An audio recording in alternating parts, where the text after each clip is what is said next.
Laurent Wauquiez, bonjour, bienvenue. Bonjour. Début du débat parlementaire aujourd'hui sur le mariage homosexuel. Pourquoi l'UMP a-t-elle choisi de faire obstruction avec plus de 5000 amendements?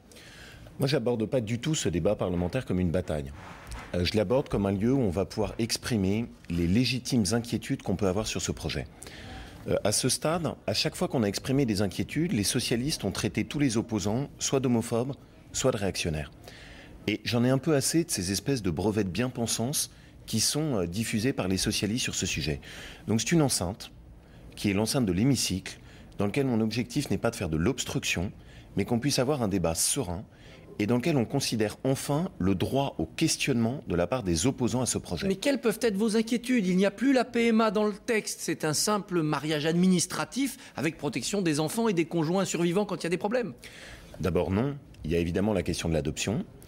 Ensuite, on ne vient pas pour faire de l'obstruction, mais aussi des propositions. Par exemple, on proposera le contrat d'union civile.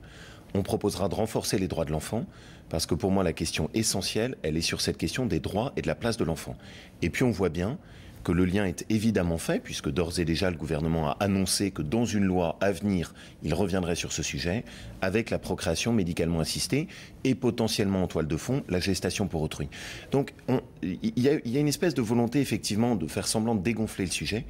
La réalité, c'est que c'est un thème majeur, avec un changement de société potentiel très important, et où ce que je ne peux que constater, c'est qu'au fond, faute d'avoir rapproché les positions des uns et des autres, faute d'avoir cherché un consensus, on a antagonisé.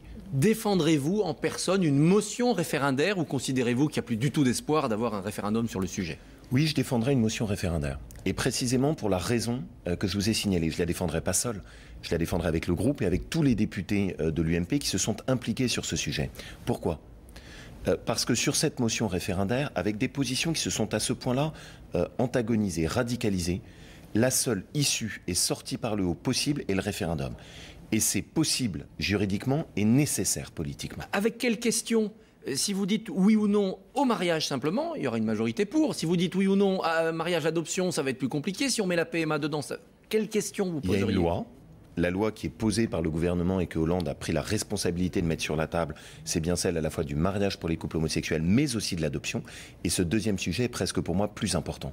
Donc la question doit porter évidemment sur l'ensemble de ce qui est proposé. Les socialistes dénoncent le durcissement de la droite depuis ce début d'année 2013. Écoutez ce que Harlem Désir reproche à l'UMP. Il y a eu dans la rue, de fait, une espèce d'alliance entre le chef de l'UMP, M. Copé, qui était le même jour, sous les mêmes mots d'ordre d'intolérance, avec le groupe extrémiste Civitas, avec M. Gollnisch, avec Mme Maréchal Le Pen. UMP, Civitas, FN, donc même combat? Qu'est-ce que ça veut dire? Ça veut dire que non seulement on est dans l'opposition, on est minoritaire, mais en plus on devrait être silencieux. Je vais vous prendre un sujet qui, moi, m'a beaucoup choqué, s'agissant du mariage. François Hollande a proposé aux maires de mettre une clause de conscience. Il l'a proposé solennellement, devant l'Assemblée de tous les maires de France. Et il l'a retiré le lendemain. Et il l'a retiré le lendemain. Eh bien, je le dis simplement, j'attends qu'il tienne sa parole. Il avait pris un engagement devant tous les maires de France. Il y a un minimum de respect à avoir pour les élus républicains. Dans la loi, il n'y a plus aucune trace de ce qui était l'engagement de Hollande. Qui crispe les choses? Un maire qui n'applique pas la loi, ça serait bizarre quand même. Oui, bien sûr, et c'est pour ça que l'engagement de François Hollande doit être tenu. Moi, je suis un républicain. Je suis maire. Comme maire, j'appliquerai la loi. Mais ce que je demande, c'est que l'engagement qui avait été pris par François Hollande devant nous, devant les maires de France, soit tenu. Sinon, ça veut dire quoi?